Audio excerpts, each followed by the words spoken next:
Hi folks, it's Andy. Welcome to Tip of the Week. Very quick and informal one today. We're talking about Kote strikes. Particularly, how do we strike Kote against an opponent that's a little bit more defensive, all right? Normally, when we do our standard Kihon or Waza practice, we make a Kote strike in a very straight swing of the shinai. They make the nice, clear opening for us, and we make a nice straight strike onto the top of the Kote. This is the ideal situation, all right? If you come around this way so they can see what we're doing here, yeah, if it's like this, I can swing the shinai in a nice straight line, like this. Whereas it might not be the case, or it's generally not the case, when we have something like shiai or keiko or something like that. They might be a little bit more involved in the interaction, might be more defensive. So this time, their hands might come into a more diagonal posture like this. You might be able to see that again if we turn around this way a little bit more. You can see it's a little bit more diagonal. Now she's in a more diagonal situation like this. I can't swing the shinai in a straight line to that kote, or I'm going to hit the shinai. I'm not going to be able to get it. So I'm going to have to make the kote strike in a more diagonal fashion so that I can hit accurately onto the kote, all right?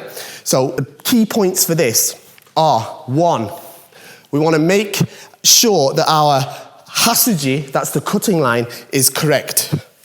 This way, all right? And it's not sideways, flat like that. Just come this way so they can see a bit closer, all right?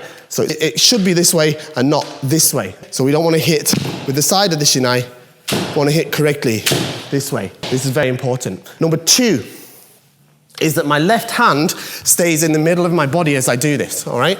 The left hand stays in the middle of my body as I make this strike. Yes, it's still in the middle of my body. It's much like when we do our kirikaishi or door strikes, all right?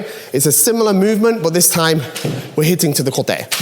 I don't want to make this movement or I will not strike accurately, all right?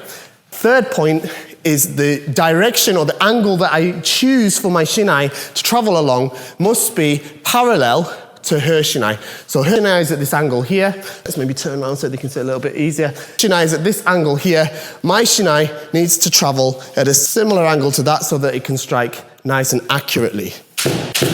This way. If I make a different angle, if my angle is more flat this way, then I'll not hit the target properly here, or I might hit here, or I'll hit the tsuba. If it's more vertical, then I won't clear her shinai. So I have to match her angle this way so that I can make the accurate strike with correct hasuji, good tenuchi, and zanshin for a good kote, even against the opponent who is making a more defensive posture.